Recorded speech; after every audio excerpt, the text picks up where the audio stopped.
احذروا من اللصوص العشرة في شهر رمضان. في 10 لصوص ممكن يسرقوا مننا ثواب شهر رمضان.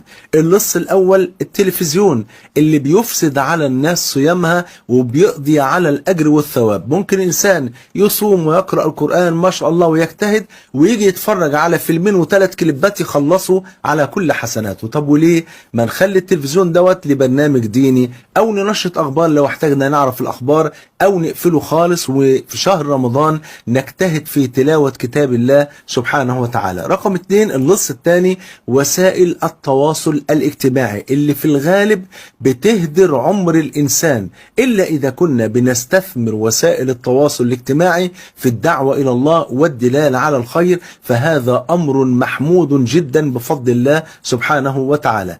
أما إن احنا نقضي اليوم كله في الدخول على الفيسبوك وعلى التليجرام وعلى التيك توك وعلى مش عارف ايه ونضيع عمرنا كله، فلا ينبغي هذا، فالعمر هو أغلى شيء يعيشه الإنسان. رقم 3 اللص الثالث اللسان اللي ممكن يسرق الحسنات بالغيبة والنميمة وغير ذلك، بل ويخلينا عياذا بالله نرتكب مظالم نحاسب عليها في الدنيا والآخرة. رقم 4 أصدقاء السوء اللي هم بيسرقوا عمر الإنسان كله بعيدا عن طاعة الله سبحانه وتعالى.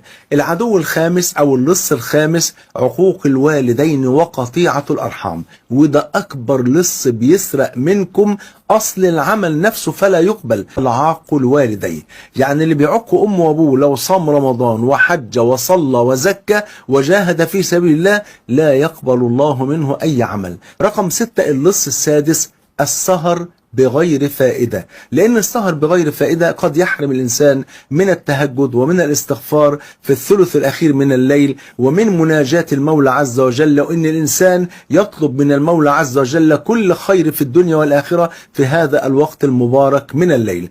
رقم 7 اللي هو اللص السابع الأسواق. الأسواق هو لص متخصص في هدر المال وهدر الوقت بغير حساب، ولذلك لابد ان احنا لما نخش السوق نشتري الحاجات في أسرع وقت ونخرج وما نضيعش وقتنا، ولا ننسى أبدا دعاء السوق ففيه أجر عظيم كما تعلمون. اللص الثامن اللي هو الهاتف الموبايل بيسرق الوقت بطول المكالمات اللي بتدمر الوقت، وقد تكون المكالمة فيها غيبة أو نميمة أو إفشاء أسرار، عشان كده ينبغي أن تكون المكالمات على قدر المطلوب. اللص التاسع هو البخل اللي بيحرم الإنسان من أجر وثواب الصدقة، والصدقة دي بتكون وقاية لينا من النار يوم القيامة، وبخاصة إذا أسعدنا بها الفقراء